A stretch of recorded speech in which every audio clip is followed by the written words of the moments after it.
Hey everybody, it's your quick step for this week. We're going to talk about Vladimir Putin. I have no internet, so I'm going off of some research I did while I was hanging out in a coffee shop for a few hours this morning, which means I might be bad on the names. So in the 90s, there was a conservative foreign policy commentator who warned Americans about what they were doing to the former Soviet Union. It had only been a few years since the Soviet Union broke up, and the Russian Federation was under the leadership of Boris Yeltsin, and it really wasn't doing very well. It was at the nadir of its experience in the post-Soviet era, which meant that there was a lot of geopolitical maneuvering on part of the United States in order to expand NATO, an organization that people thought was going to dissolve after the Cold War anyway, but seemed to just keep hanging on. Anyways, this commentator, despite having pretty terrible politics, did make one wise foreign policy statement, which was that if the United States kept humiliating Russia like this, that an entire generation was going to grow up, this generation that were young in the 90s, were going to grow up with a dislike of the United States, even more so than the Soviets' dislike of the United States that they had grown up with, and that there would be this sense of revanchism, this idealized idea of their past, and that they would eventually, if this kept happening, elect a leader that would be very anti-American, that would attack the United States and try to put Russia back into superpower status. Now, the United States pretty much ignored that and continued to do the things that they did. And I think that they're having a little bit of comeuppance now because of that. So, in 1999, Boris Yeltsin resigned, and the temporary leader put in place was Vladimir Putin. Before he was president of Russia, he had actually been in the KGB, which is like the Soviet secret police, for about 16 years. And he joined Boris Yeltsin's party in 1996.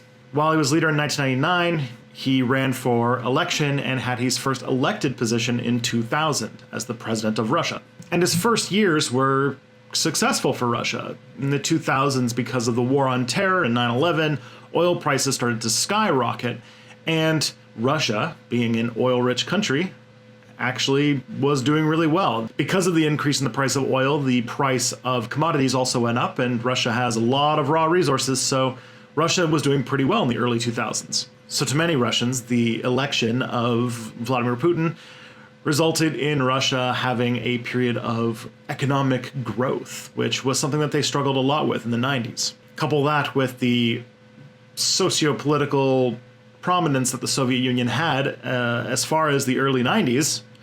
And keep in mind, that wasn't long ago. Like, I was alive when there was a Soviet Union. So basically, Putin was seen as a sort of savior figure for the Russian political narrative. And Russia has a constitutional term limit on presidents, so he could only serve for 2 consecutive terms, which he did. And then he passed on the government to Dmitry Medvedev, and then he himself became prime minister.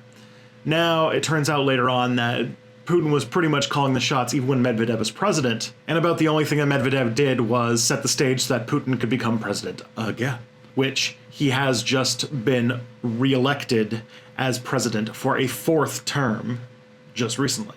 And Vladimir Putin's geopolitical ambitions have been fairly aggressive. He's trying to get Russia to be back on the world stage and have that sort of power that the Soviet Union once held.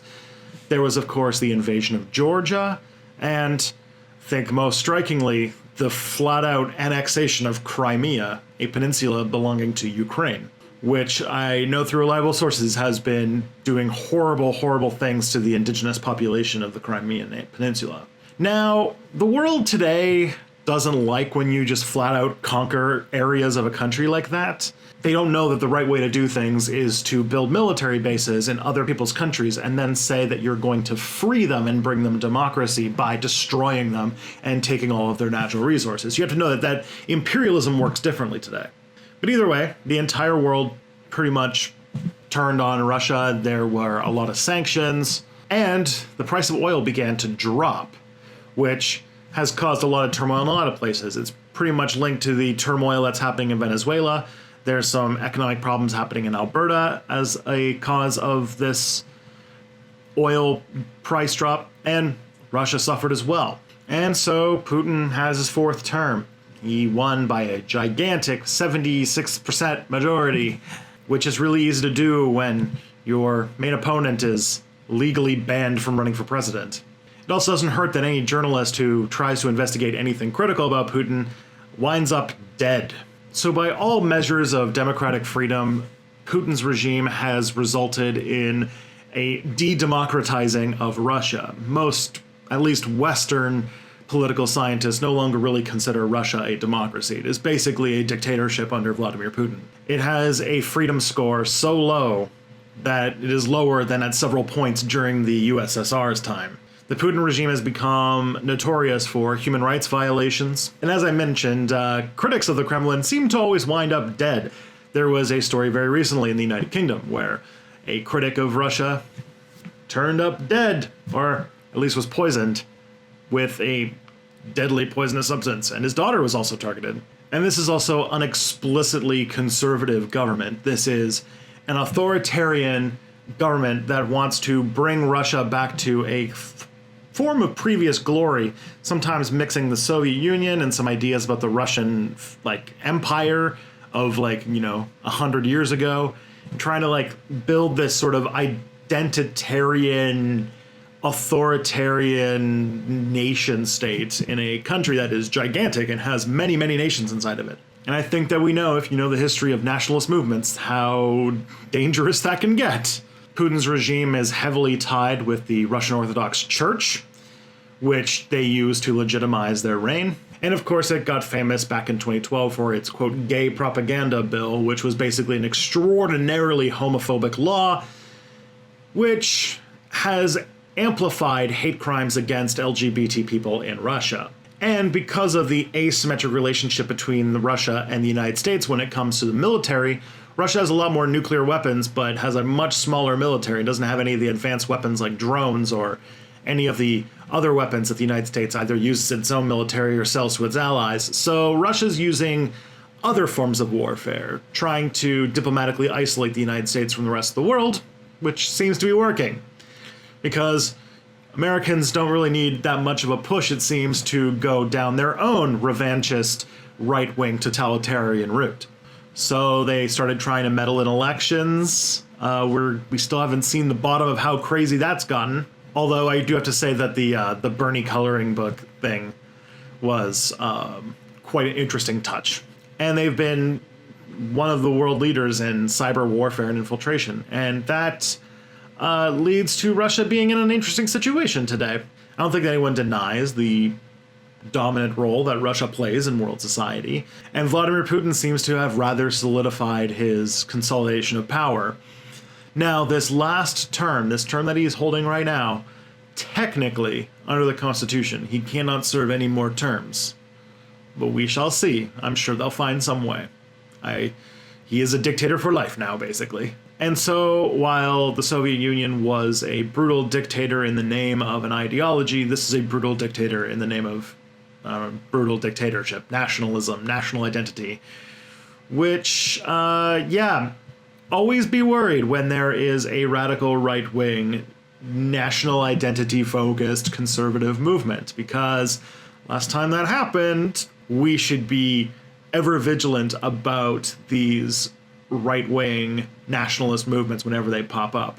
And I get tons of requests, even though I know it's a troll, about these national Bolshevik people who are falling right into this category of this revanchism, this desire for a previous glory. And yeah, it's super, super duper messed up, and I'm not too pleased. But yeah, Vladimir Putin and Russia. It's gone through quite a story in the last 20, 30 years. Gosh, it's getting close to 30 years. That's depressing. And I think we should be a little bit more aware of the story that's going on in Russia about the Russians, because it seems we are entering the age of authoritarian right-wing identitarian governments. It seems that that is going to be the way of a lot of countries very soon. We got Russia and the United States at least already on board, and the UK apparently pretty close after, and we're about to elect apparently Doug Ford to be Premier of Ontario, so yay. This is seriously concerning. I am putting on a face, but I am actually rather concerned about the future of the world right now. So let's commiserate together in the comments. And please, comment, like, share, subscribe, etc. I don't even have my list of calls to action because I don't have the internet, so do a thing that would help Step Back. I don't know, share it, or check out my Slack or something. Anyways, bye everybody.